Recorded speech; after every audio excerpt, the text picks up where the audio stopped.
김일성은 독실한 기독교 집안에서 자랐습니다. 그의 아버지 김영직과 어머니 강반석은 독실한 기독교인들이었습니다.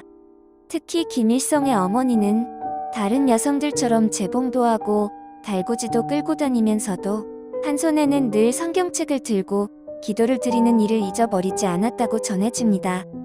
김일성도 어렸을 때 칠골교회 주일학교에 출석하면서 신앙생활을 시작했습니다. 김일성은 자신의 회고록에 어렸을 적 교회에 다녔던 것을 언급하기도 했으며 교회에서 주는 사탕과 공책을 받았던 일들도 기억하고 있었습니다. 또한 자신의 어머니가 고민거리가 있거나 힘든 일이 있으면 늘 기도를 드리러 교회에 갔었던 것을 기억한다고 했습니다. 김일성은 전쟁 중에서도 피난처 있으리라는 찬송가를 즐겨 불렀으며 기독교에 대한 언급을 자주 했었다고 전해집니다. 중대한 일이 있을 때면 알고 지내던 목사님에게 기도를 해달라고 부탁을 하기도 했고 그의 짐 속에 성경을 지니고 다녔다고 전해집니다. 하지만 김일성이 권력과 탐욕에 눈을 뜨는 순간 그는 완전히 달라졌습니다. 귀신들이 가장 좋아하고 유혹하기 좋은 상태로 변화된 것입니다. 말 그대로 완벽한 귀신 역사가 일어난 것입니다. 그는 스스로를 신과 같은 존재로 만들기 위해 북한 사람들이 다른 신들을 믿는 것을 용납하지 않았습니다. 그의 세력이 크지 않았던 1940년대부터 그는 북한 주민들이 종교의식을 갖지 못하도록 규제하기 시작하면서 찬송가를 부르는 것이 이웃 사람들에게 방해가 된다며 금지시켰고 1948년에는 중요 산업 국유화 정책을 시도하면서 기독교인의 억압을 본격화했으며 이와 동시에 기독교 저항 세력을 무마하기 위해 자신의 외가 친척 강양욱 목사를 앞세워 기독교 조직인 조선 기독교도 연맹을 결성하게 되었습니다. 사실상 말만 기독교 조직일 뿐 이 조직은 김일성 정권에 대한 지지운동을 강요하기 위해 만들어진 것으로 공산주의에 대항하고 북한 내에서 전부터 강력했던 기독교 세력을 잠재우기 위한 김일성의 계략이었습니다. 그 후 1950년대에 들어서면서 김일성은 기독교 말살 정책을 본격적으로 실시하여 기독교 신앙을 가진 주요 인사들과 일반 신앙인들을 모조리 체포하거나 살해하는 끔찍한 만행을 저지르게 됩니다. 수많은 기독교인들이 월남을 단행하였고 그 과정에서도 수많은 이들이 죽임을 당했습니다. 통계적으로 김일성으로 인해 피살된 이들은 총 59,964명에 이른다고 합니다. 권력을 얻고 자신을 신격화하며 북한의 국민들을 장악한 그는 어렸을 적 하나님을 믿고 기도하며 신앙생활을 했던 자였지만 끝내 욕심을 버리지 못하고 북한 주민들을 굶주림에 죽게 하고 종교의 자유까지 빼앗은 악랄한 인간으로 변해버린 것입니다. 북한에서는 인권을 찾아보기는 힘듭니다. 김일성의 욕심은 3대째 이어져 오고 있고 북한만큼 악랄한 국가는 이 세상 어디에도 존재하지 않습니다. 히틀러보다도 사악한 정책을 펼치고 있고 자신의 권력에 도움이 되지 않는다면 가족들도 숙청하고 기쁨초를 만들고 유치원생들에게 하루 90분씩 우상화 교육을 시키는 나라가 바로 김일성과 김정일과 김정은이 만든 그들만의 세상입니다. 불행 중 다행으로 북한에는 여전히 많은 선교사들이 목숨을 걸고 복음을 전하고 있으며 복음을 받고 신앙생활을 하고 있는 지하교인들의 수가 증가하고 있다고 합니다. 주님께서 부디 그들을 기억하시어 그들이 끝까지 승리하고 그들로 인해 북한이 변화되어 북한 정권이 속히 무너지고 완전히 새로운 나라로 거듭날 수 있게 되기를 예수님의 이름으로 기도합니다.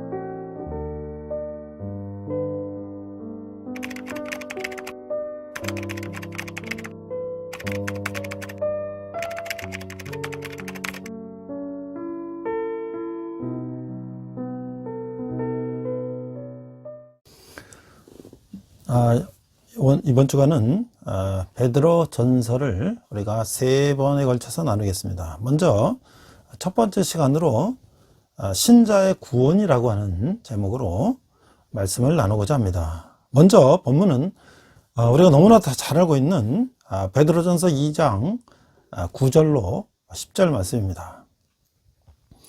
자, 우리 자막을 보고 함께 읽도록 하겠습니다. 그러나 너희는 택하신 족속이요 왕같은 제사장들이요 거룩한 나라요 그의 소유가 된 백성이니 이는 너희를 어두운 데서 불러내어 그의 기이한 빛에 들어가게 하신 이의 아름다운 덕을 선포하게 하려 하심이라. 10절 너희가 전에는 백성이 아니더니 이제는 하나님의 백성이요 전에는 국류를 얻지 못하였더니 이제는 국류를 얻은 자니라. 자, 베드로 전서는 이제 이 세상에서 많은 박해를 받고 있는 순례자들에게 서신을 보냅니다. 베드로는 이 고난당하기 시작하는 성도들에게 주 안에 있는 산 소망을 일깨워서 그들을 위안하고 격려하고자 하는 것이죠. 그들은 고통 뒤에 하나님의 숨은 뜻이 있음을 알고자 하나님의 은혜에 굳게 설므로서 불시험, 그 당시 로마의 그 압제가 있었죠. 이겨낼 수 있는 것이죠. 베드로 전서는 우리가 크게 세 부분으로 나눌 수가 있는데 우리가 이번 주에 신자의 구원이라고 하는 말씀을 나누고 그 다음에 이제 신자의 복종, 그 다음에 신자의 고난 세 가지 주제로 말씀을 나누고자 합니다. 그래서 베드로는 먼저 문안 인사를 시작합니다. 소아시아에 흩어져 있는 이 박해받는 그리스도인에게 문안 인사를 한 후에 그리스도인이 얻게 될 미래의 기업을 예견하고 시련에도 불구하고 산 소망을 소유함으로써 얻는 현재의 기쁨을 바라보며 하나님의 은혜의 복음을 예언한 과거의 선지자들을 돌이켜봄으로써 신자가 얻는 구원의 풍성함에 대해서 하나님을 찬양하고 있는 것이죠. 이 구원을 얻은 신자의 올바른 태도는 이 성화 또는 성결을 추구하는 것이다.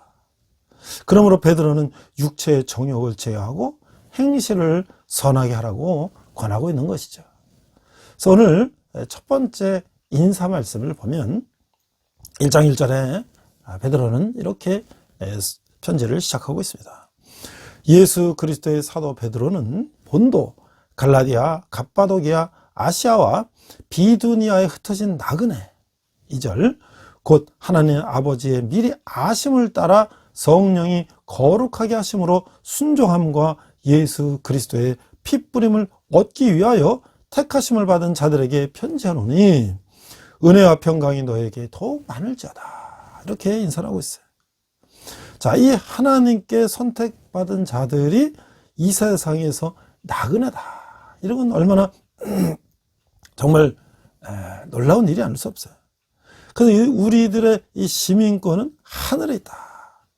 그래서 이 그리스도인들은 그 이교도 사회, 하나님을 알지 못하고 예수님을 알지 못하는 사회에서 구계자로 아웃사이더로 떠돌아다니면서 자신들의 생각을 진정한 고향, 하늘나라를 향해서 사는 난민들이다 라고 하는 것이요. 그래서 이 독자들은 본도, 갈라디아, 갑바도기아, 아시아, 비두니아 이 소아시아에 흩어져 있는데 마치 그들은 소아시아에 뿌려진 소금처럼 그 로마의 그 영토 5개 지방에 뿌려져 있었다는 거예요. 그래서 이 서신은 그 지역에 있는 교회들에게 이 편지가 돌려 읽도록 쓰여졌다는 것이죠. 자, 그러면 3절을 보니까 산 소망을 이야기하고 있어요. 3절 우리 주 예수 그리스도의 아버지 하나님을 찬송하리로다. 그의 많으신 긍휼대로 예수 그리스도를 죽은 자 가운데서 부활하게 하심으로 말미암아 우리를 거듭나게 하사 산 소망이 있게 하시며. 그래서 산 소망이라는 건 뭐예요? 사단의 지배 아래서 하나님의 진노의 심판을 피할 수 없었던 우리들이 그리스도를 받아들임으로써 하나님의 자녀가 되고 영생을 얻게 되는 것을 가리키는 것이죠. 그러나 이 모든 것은 하나님의 긍휼과 사랑과 은총에서 믿음으로 말미암아 주어지는 것이다 라고 말씀하고 있습니다. 이 4절 썩지 않고 더럽지 않고 쇠하지 아니하는 유업을 잊게 하시나니 곧 너희를 위하여 하늘에 간직하신 것이라. 5절 너희는 말세에 나타나기로 예비하신 구원을 얻기 위하여 믿음으로 말미암아 하나님의 능력으로 보호하심을 받았느니라. 자, 이미 준비된 것으로 감춰져 있던 것이 나타난다. 그 구절은 영원한 나라로 들어가서 영원한 기업을 상속받는 것을 가르치고 있는 것이죠. 그래서 하나님의 능력으로 보호하심을 받았다. 성도가 믿음으로 마지막 날까지 안전하게 보호받을 수 있다고 하는 것이에요. 그래서 이제 6절로 9절 보니까 현재의 기쁨을 얘기하고 있어요. 6절 그러므로 너희가 이제 여러 가지 시험을 말미암아 잠깐 근심하게 되지 않을 수 없으나 오히려 크게 기뻐하는도다. 자, 이게 산 소망을 가진 사람은 이 현재의 기쁨으로 결과가 나타난다는 거예요. 베드로는 독자들에게 그들의 지식을 실천에 옮기라고 격려하고 있어요. 지금까지 가르친 놀라운 그 신학적 진리들에 대해서 그들은 기뻐하여야 한다는 것이에요. 지식만으로는 이 박해에 직면한 두려움으로부터 자유를 누리는 안전함의 큰 기쁨의 체험을 만들어내지 못한다. 그래서 하나님의 전능하신 주권은 인간의 의무가 수반되어야 된다. 그리스도인들은 믿음으로 반응을 할 의무가 있다 말이죠. 믿음은 건전한 교리를 건전한 행실로 연결시켜준다. 그러니까 믿음은 신학의 내용을 따라 행동하며 그 내용에 부합하는 행실을 만들어낸다는 거예요. 그래서 우리 기쁨을 행동으로 옮겨라 말이죠.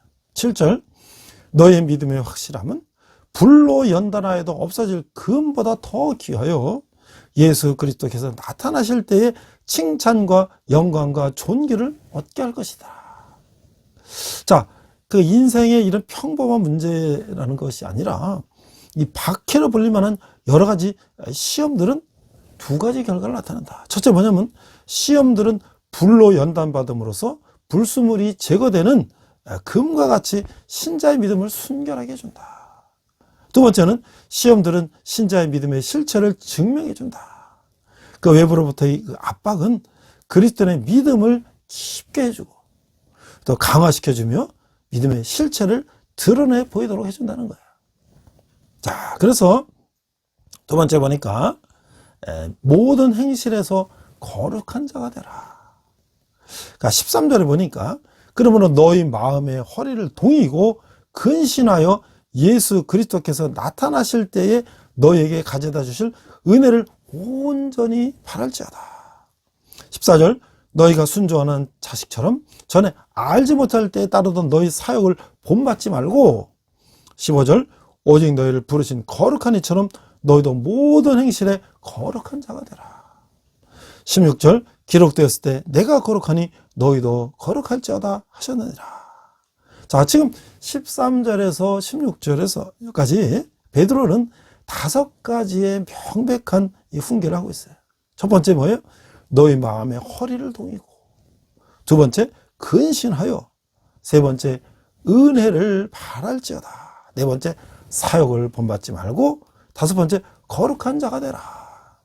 그러니까 1장 15절에서 16절은 뭐 법적인 그런 얘기가 아니라 그리스도의 그리스도인의 내적 삶과 외적인 행실에 있어서 갖추어야 할 그리스도인의 책임을 되새겨 주고 있다고 하는 것이죠. 비록 완벽한 거룩함이란 이 세상에서 결코 성취할 수 없는 것이지만 모든 삶의 영역이 하나님의 완전하고 거룩하신 뜻에 온전히 이치되어가는 과정 속에 들어있어야 된다라고 말씀하고 있는 거예요. 그러면 이제 17절에 21절에 엄청난 대가를 받는다는 거예요. 이제 구원은 엄청난 대가인 사랑하시는 이 아들의 고귀한 피가 신자들에게 하나님 앞에서 경외하는 삶을 살도록 요구한다. 이 거룩한 삶은 그와 같이 엄청난 대가를 지불할 것을 가볍게 여기지 않는 하나님을 두려워하는 믿음에서 동기가 부여되고 있다. 자, 그래서 17절 보니까 외모로 보시지 않고 각 사람의 행위대로 심판하신 이를 너희가 아버지라 부른즉 너희가 나그네로 있을 때를 두려움으로 지내라. 18절 너희가 알거니와 너희 조상이 물려준 헛된 행실에서 대속함을 받은 것은 은이나 금같이 없어질 것으로 된 것이 아니오. 자, 이거 말이죠. 하나님의 절대적인 기준에 따라서 세상에 변하는 상황 윤리에 대해서는 나그네로 살아야 된다. 그리고 순종하는 자식은 그들이 조상이 물려준 헛된 행실에 대해서 나그네가 돼야 된다. 왜냐하면 그것들은 보배로운 그리스도의 피로 대속함을 받았기 때문에. 19절, 그래서 오직 흠없고 점없는 어린 양 같은 그리스도의 보배로운 피로 된 것이니라. 자, 하나님은 인간을 구원하시기 위해 그리스도의 보배로운 피라는 엄청난 대가를 치렀다. 그래서 우리는 행실이 거룩해져야 된다. 자, 흠없는다는 건 무엇이에요? 윤리적으로 완전을 뜻는 것이다. 점없는 건 무엇이에요? 희생제물을 온전한 것을 가리킬 때 사용하는 말이죠. 이게 레위기나 출애굽기에 나오는 거죠. 그래서 20장 1절에 보니까 그는 창세전부터 미리 알린 바 되시니나 이 말세에 너희를 위하여 나타나신 바가 되었으니 너희는 그를 죽은 자 가운데서 살리신 그 영광에 주신 하나님을 그리스도 말미암아 믿는 자니 너희 믿음과 소망이 하나님께 있게 하셨느니라. 그래서 이 20장 20절 21절 말씀은 그리스도의 구속 사역을 말하는 거예요.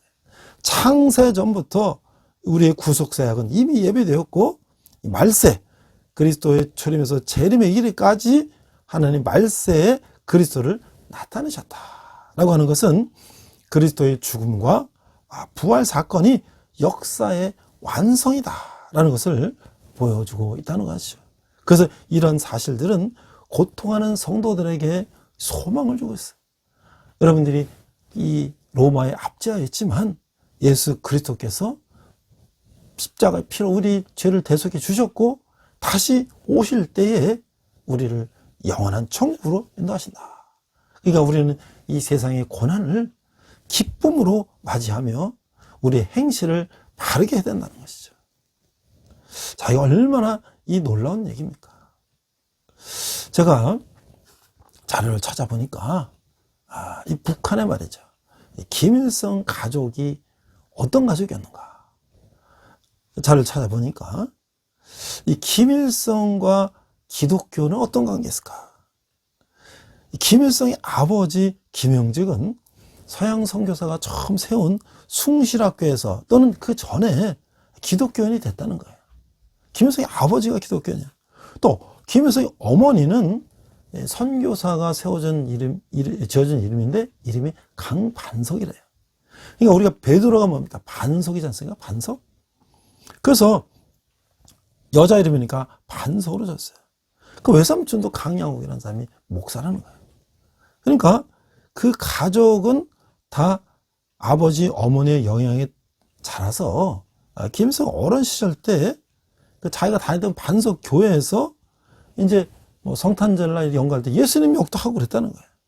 그런 사람이 공산주의자가 돼서 20세기 인류 역사의 가장 잔인한 적그리스도의 화신이 되었다. 이게 지금 2000년 전에 로마 시대의 앞제에 있는 이 소아시아에 있는 크리스찬들에게 사도 베드로가 편지를 했는데 2000년이 지난 지금도 로마 황제의 네로보다도 훨씬 더 악독한 이 적그리스도가 바로 북한의 김일성인데 정말 아이러니하게도 그가 크리스찬 가정에서 태어났다는 거예요. 그래서 이 공산주의는 뭐냐? 공산주의와 기독교는 어떠냐? 공산주의는 영혼을 부정하는 유물사관이에요. 유물사관. 물질이 우선이라는 거죠. 그렇기 때문에 그들은 본질적으로 신에 대해서 부정하는 거예요. 무신론이죠. 공산주의는 특히 기독교를 공산혁명의 가장 큰 장애물로 보며 종교를 말살시키려 했다는 거예요. 그래서 마르크스는 종교는 인민을 노예로 만드는 아편이다. 그래서 이 종교는 아편이다. 레닌은 현대의 종교, 특히 기독교는 노동계급에 대한 억압의 그 뿌리를 두고 있다라고 전제하고 교회는 노동자, 농민, 무산 대중의 원수이기 때문에 교회부터 파괴해야 된다. 공산주의자들이 가장 두려워하는 것이 바로 교회라고 하는 것이죠. 무엇보다 대형교회부터 파괴된다고 주장을 했어요. 그래서 이 소련의 공산당 서기장 후르시초프는 이 서기장이 된 다음에 3년 안에 크리스찬을 다 없앤 후 마지막 한 사람 남은 것을 전국 TV에 보여준 후에 처치하여 크리스찬의 씨를 말려버리겠다라고 했다는 것이죠. 자, 그래서 이게 세계 한인 선교사 사회 러시아 지역 회장을 맡고 있는 박형사라는 분이 이렇게 썼어요. 이 러시아는 공산주의를 하면서 이민의 반동 세력으로 두 가지를 냈었는데, 첫 번째가 뭐냐면 가진 자다. 물질로부터 인간을 자유롭게 하기 위해 가진 자로부터 물질을 빼앗아서 없는 자에게 나눠주자는 명분이다. 이거 어디서 많이 들어본 얘기 아닙니까? 둘째는 종교인인데, 종교인은 다 말살시켜야 한다는 것이다. 공산주의자는 모든 교회를 다 파괴시키고, 기독교인들은 시베리아로 끌려갔고, 그보다 더 무서운 동북 쪽에 하바rov스크라는 그에서 북쪽으로 1000km로 보내졌다. 그래서 다 죽게 됐다는 거예요. 이게 1910년부터 1960년까지 일어난 일이라는 거예요. 그들은 하나님을 믿는 사람들을 적으로 간주했으며 죽여도 가장 잔인하게 죽이라고 명령했다는 거예요. 겨울에는 얼어붙는 모스크바 강가에 구멍을 파고 벌거벗겨서 산채로 마구 밟아서 집어넣었고, 여름에는 배 스크루에, 뒤에 배 추진하는 스크루에 묶어서 찢어 죽였다는 거예요. 모든 교회 종탑과 십자가들을 꺾어버리고 교회들을 불지르거나 부수거나 혹은 오락장소나 극장으로 만들어버렸다는 거예요. 그래서 그들은 공산화 과정에서 2700만 명의 기독교인을 죽였다고 하는 것이에요. 결국 러시아는 40년 만에 인류의 3분의 1을 적화, 공산화시켰죠.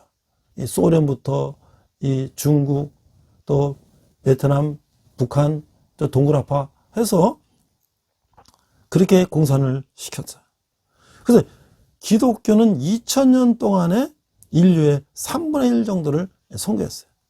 그래서 기독교인들은 소득의 10분의 1을 11조로 내는데, 공산주의자들은 어떻게 했어요? 처음부터 사유재산을 다 포기하고 이제 모든 걸 다 국유했다는 것이죠. 그래서 그들은 이렇게 얘기했다는 거예요. 공산당 선언할 때 세 가지를 각오해야 된다. 얼어 죽을 각오, 굶어 죽을 각오, 맞아 죽을 각오. 그러니까 이 공산주의 사회는 국민의 인권과 자유가 보장되고 있지 않다는 거야. 그들은 신앙의 자유가 없고. 그게 바로 오늘날 북한이라는 거야. 이 북한의 이 조선말 백과사전에 이 선교사가 어떻게 정의되어 있냐? 이 제국주의자들의 침략의 길잡이자 하수인이다. 선교사는 이렇게 표현하고 있는 거예요. 더욱이 북한은 수많은 기독교인을 핍박하였고 지금도 그렇게 하고 있어요. 북한의 정치범 수용소에는 수많은 기독교인들이 포함되고 있고, 그는 하루에 12시간 중노동과 살아남기 어려울 정도의 음식을 주고 전염병, 고문, 구타, 이 짐승 같은 취급을 받고 살고 있다는 거예요. 그래서 제가 요독 수용소에 대한 폴란드 방송의 다큐멘터리 걸 보니까 우리 많은 사람들이 모르고 있어요. 이런 것들을. 국제 열린문 선교회 오픈도어라는 선교에서 2005년도 월드워치 리스트에 보니까 북한은 기독교 탄압 국가 제1위야, 1위. 그 단체는 수많은 기독교인들이 현재 북한의 수용소에서 고통당하고 있으며 2004년만 최소한 20만 명이 기독교인이 총살을 당하거나 구타로 사망했다. 이렇게 주장을 하고 있는 거예요.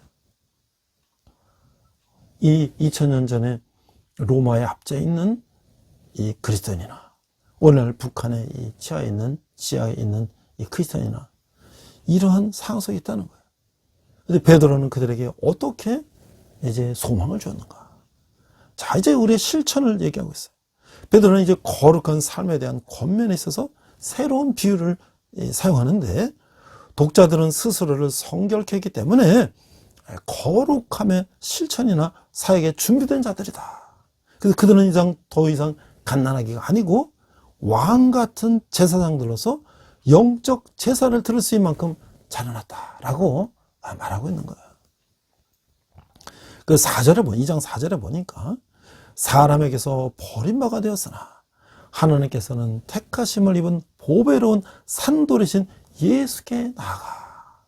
자, 예수께 나가는 구원받기 위해서 그리스도에게 나가는 죄인의 첫 반응을 나타내는 것이. 자, 나아가라는 것은 우리가 주님과 우리 신자들 사이의 이 교통과 교제의 밀접한 관계를 의미하고 있다는 것이. 그래서 이 거룩함을 실천하는 첫 번째 단계는 산돌이신 예수님과 교제한다는 거예요. 사람들이 이 산돌과 인격적이며 필수불가라는 관계에 들어가게 된다는 거예요. 그래서 그리스도는 사람에게는 버림받아 되었으나 하나님께서는 택하심을 입고 보배롭게 되셨다. 세상에서 버림받은 그리스도인들은 그들 자신이 하나님의 선택받은 자들이요 고고한 사람들이라는 것을 깨닫고 낙심하지 말아야 한다는 것이죠. 자, 6절에 보니까 5절에 보니까 너희도 산돌같이 신령한 집으로 세워지고 예수 그리스도로 말미암아 하나님이 기쁘게 받으실 신령한 제사를 드릴 거룩한 제사장이 될지니라. 자, 신자들은 그리스도와 동일시되고 있다. 왜냐하면 그리스도가 산돌이신 것처럼 우리 크리스찬도 산돌이기 때문이다. 그래서 그들이 그리스도를 닮아갈 때, 그 주님의 형상에 가까워져 갈 때 그들은 신령한 집으로 세워진다고 하는 것이에요. 그래서 예수님이 베드로에게 이렇게 말씀하셨지 않습니까? 내가 이 반 속에 내 교회를 세운다. 마태복음 16장 18절 말씀이에요. 그래서 베드로는 그리스도를 주님의 교회가 세워질 반석으로 알기 쉽게 설명해 주고 있는 것이에요. 바울은 교회를 성전 혹은 처소라고 불렀어요. 신자들은 교회를 구성할 뿐 아니라 그 가운데서 거룩한 제사장으로 일하고 신령한 제사를 드림으로써 봉사하고 있는 거예요.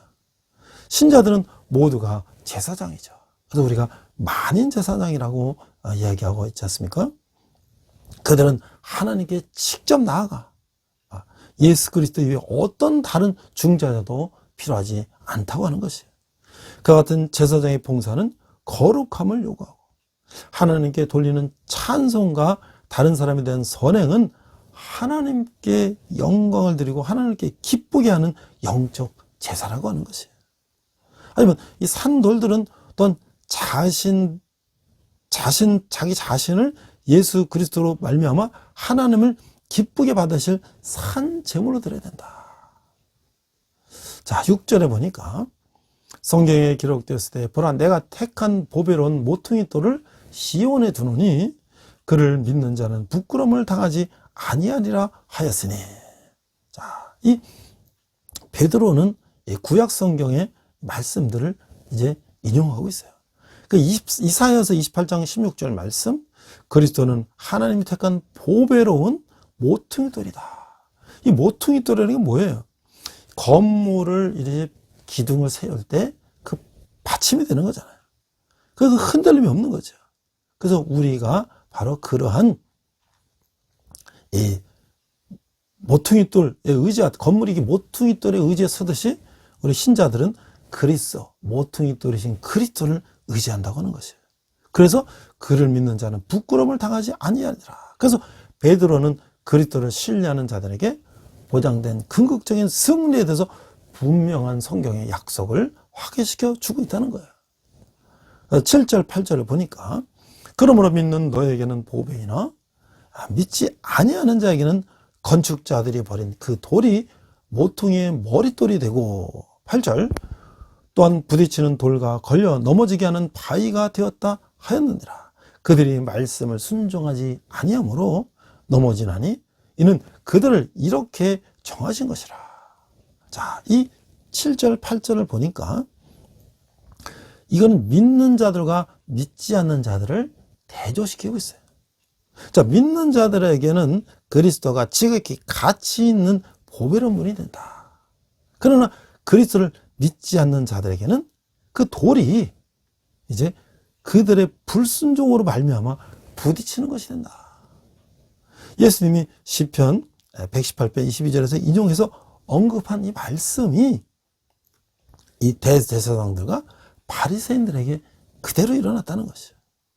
자, 이 베드로의 이 세 번째 인용 구절은 이사야서 8장 14절에서 온 것인데, 예수 그리스도를 믿지 아니하는 것은 치명적이며 하나님의 말씀을 순종하지 아니하는 것과 관련되어 있다. 그리스도를 구세주로 영접하지 않는 자들은 언젠가 그를 심판자로 만나게 될 것이다. 죄 때문에 불순종한 모든 불신자들은 부딪히도록 정하신 것이며, 그 부딪힘은 영원한 정죄로 이어질 것이다 라고 말씀하고 있는 거예요. 그래서 오늘 본문을 보니까 2장 9절 10절 9절 그러나 너희는 택하신 족속이요 왕같은 제사장들이요 거룩한 나라요 그의 소유가 된 백성이니 이는 너희를 어두운 데서 불러내어 그의 기이한 빛에 들어가게 하신 이의 아름다운 덕을 선포하게 하려 하심이라. 10절 너희가 전에는 백성이 아니더니 이제는 하나님의 백성이요 전에는 국류를 얻지 못하였더니 이제는 국류를 얻은 자니라. 저는 이 말씀을 언제 가장 감동적으로 제가 이 말씀을 들었냐면, 제가 IMF 때 그때 아내가 순위교회에서 1년 동안 세계 선교 훈련 했는데, 저도 같이 인도 봄베이에 한 2주간 단기 선교를 간 적이 있어요. 그래서 순위교회에서 파송된 그 공숙자 선교사님이 이 도시에서, 봄베이 도시에서 유치원도 하고 학교도 하고 또 교회도 하고, 그다음에 저 이제 이게 시장 아주 그 가난한 빈민촌, 완전히 뭐 판자촌 같은 데 가서도 하고, 또 뭐 이런 아주 가난한 동네 가서 했는데, 제가 따라가서 예배할 때 그날 가난한 동네 가서 예배하며 설교하실 때 이 말씀을 하신 거예요. 인도는 어떤 곳입니까? 부자도 있지만 그 가난한 사람 대부분이고, 정말 그 판잣집에 물도 없고 화장실도 없고 그냥 아무데나 그냥 막 싸고 막 그 당시 그랬어요. 그런 정말 거기다 이 카스 제도라는 그런 신분이 있어가지고 어떤 신분 상승에 대한 의지도 없고 그냥 주어진 삶을 사는 그 정말 그 밑바닥 인생들에게 너는 택하신 족속이요 왕 같은 제사장이요. 우리 이런 찬양도 있지 않습니까? 너는 택한 족속이요 왕 같은 제사장이요. 아니 그 가난하고 찌들어지고 한 사람들이 택하신 족속이요 왕 같은 제사장이요 거룩한 나라요 그의 소유된 백성이라는 것이 이게 과연 가당한 얘기인가? 그러나 그렇지 않죠. 그 가난한 동네에도요 어린 아이들이 주일날 하얀 막 깨끗하게 이 남방을 입고 말이죠. 그런 열심히 초롱초롱한 눈으로 그걸 듣고 있어요. 말씀.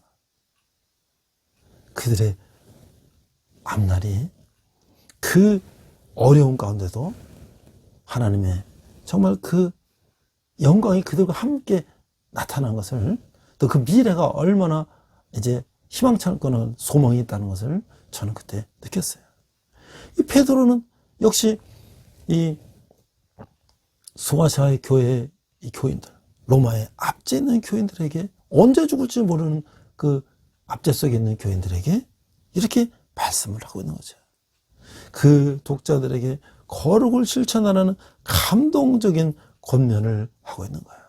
그는 파괴를 하려고 그들을 이 파괴 속으로 가는 불순종한 무리와 대조적으로 이들은 택하신 족속이다 라는 것을 말씀하고 있죠. 특히 이사야서 43장 20절 말씀, 이스라엘 백성들에게만 적용되었던 택하신 족속이란 말이 이제 유대인과 이방인 신자들에게도 똑같이 사용되는 거예요.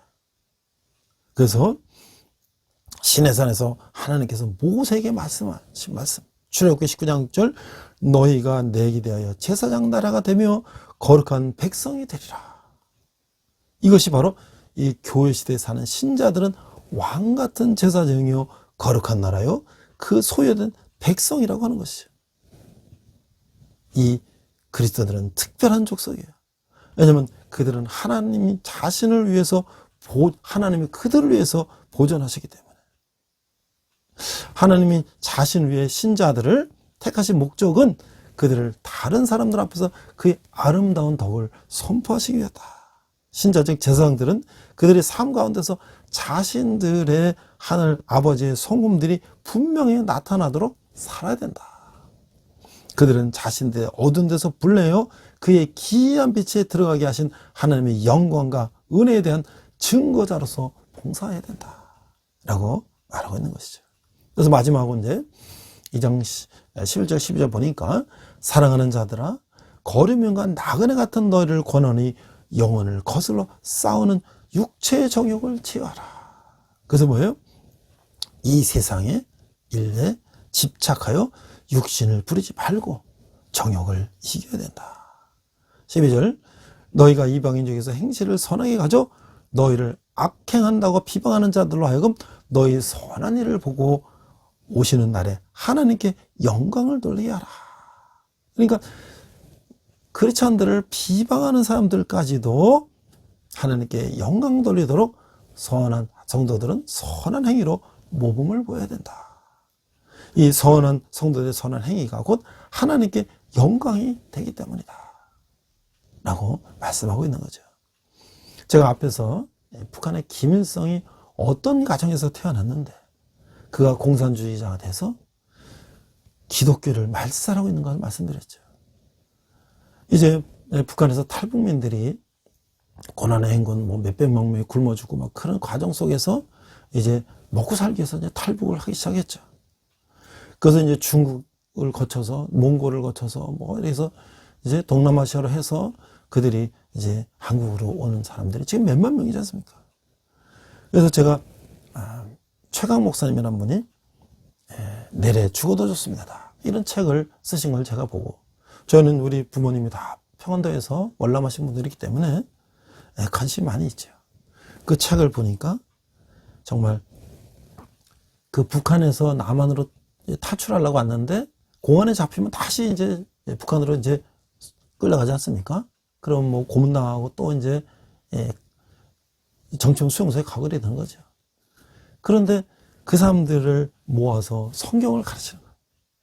이 사람은 사실은 북한을 탈출해서 먹고 살기 위해서 나왔는데 이 아파트 같은 거 집 얻어갖고 거기서 한 달이고 6개월이고 성경 공부하고 거기서 있는 것은 뭐예요? 그들은 남한으로 탈출시켜 주니까 거기 들어와 있는 거잖아요. 그런데 북한에서 꽃제비하고 뭐하고 훔쳐먹고 서로 막 그렇게 살다가 모여서 예의와 질서를 가지고 성경 말씀을 읽고 그 생활하고 또 그 갇혀서 그 공포 언제 잡혀갈지 모르는 속에서 거처를 또 이동하고 외부에 나가지도 못하고 막 하면서 얼마나 스트레스가 많았겠어요. 싸우기도 하고 하기도 하고. 그런데 놀라운 것은 그들이 성경을 읽고 기도하고 처음에는 그것이 마음에 와닿지 않고 그랬지만 말씀을 읽고 또 읽고 기도하고 설교 듣고 하면서 그들이 변화되기 시작하다는 거예요. 그래서 그들은 이제 일부는 남한으로 와서 여기 정착에 살고 있는데 정말 거기서 믿음을 갖고 생활하다가 그들 중에서 깨닫는 자들이 내가 나 혼자 잘 살자고 나왔지만 내 가족, 내 형제들, 북한에 있는 형제들을 그냥 둘 수가 없다. 내가 그들에게 가서 복음을 전해야 되겠다 라고 결단하고 다시 북한으로 선교사로 들어간 사람들이 많이 있다는 거야. 그래서 그 사람들이 심지어는 붙잡혀서 이제 순교당한 사람들도 많고 이게 얼마나 놀라운 일입니까? 주님 안에서 겪는 고통에는 이런 신변면이 있어요. 고통마저도 즐거움으로 만드는 이 설명할 수 없는 이 힘 때문에 고통이 우리에게 축복이 된다고 하는 것이에요. 그래서 이러한 이 소망, 산 소망이 죽음을 불사하는 그런 믿음을 우리에게 주고 있는 거예요. 이 최강 목사님이 이제 중국이 또 여러 가지 이제 이 기독교 박해하고 또 이 북한 김정은 정권과 함께 탈북민들을 다시 송환하고 막 그런 가정 속에서 이제 한국으로 다시 나와서 한국에서 탈북한 또 이제 동포들 함께 또 청년들 함께 말씀 가르치고 다시 그들을 또 이제 파송하려고 하는 그런 준비를 하고 있잖아요.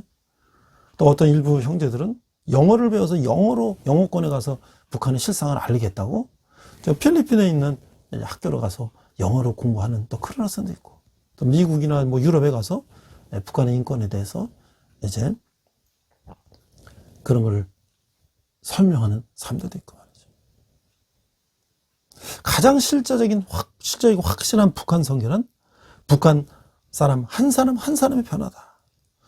죽음과 억압의 땅, 그것으로 추방당한 선교사의 발걸음을 다시 이끈 것은 죽음보다 뜨거운 소명과 탈북자를 향한 하나님의 사랑이었다. 그래서 내내 죽어도 좋습니다. 그래서 내내 죽어도 가겠습니다. 그래서 이 시리즈가 나왔어요. 시리즈. 그래서 그들은 뭐예요? 그들을 향한 하나님의 사랑과 동행하심의 기적 같은 순간들을 이제 이 책에 담고 있어요. 그래서 우리가 한번 이 책 시리즈를 한번 읽어보기를 권합니다. 저는 내내 죽어도 좋습니다. 내내 죽어도 가겠습니다. 이 몇 권을 이제 시리즈 읽어봤는데요. 정말 그 과정을 아주 적나라하게 기록하고 있어요. 이 북한 사역에 관한 정보가 전부였던 2006년에 이 내내 죽어도 좋습니다. 이 책이 출간돼 갖고 북한 선교 현장의 실화를 담은 이 책이 18,000권에 판매됐다는 거예요. 그래서 북한 선교사에게 큰 디딤돌이 돼서 이제 많은 선교사들에게 귀감이 되었고 귀한 안내가 되었다. 그래서 그 후속 책이 또 나와서 이제 죽음을 위협쓰고 북한에 가서 복음을 전하겠다고 하는 이제 북한 동포들의 그 순교적인 사명이 기록되고 있다는 거예요.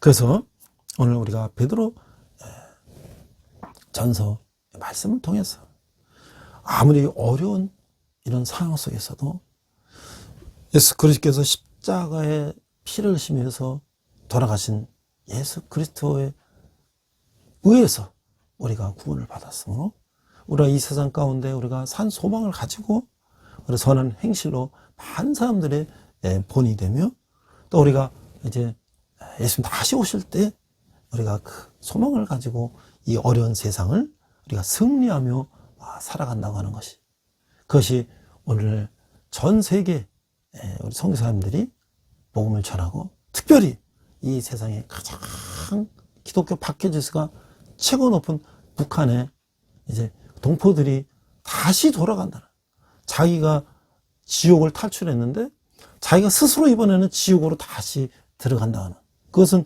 나올 때보다 훨씬 더 위험하죠. 이번엔 복음을 들어가기 때문에 걸리면 그냥 죽고 순교하는 걸 각오하고 한다는 것. 하나님께서 우리에게 산 소망이 무엇인가?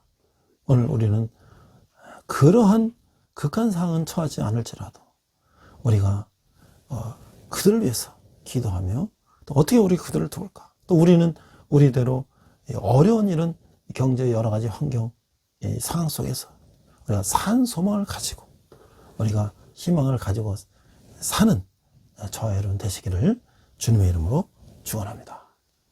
기도하겠습니다. 하나님 아버지의 은혜를 감사합니다.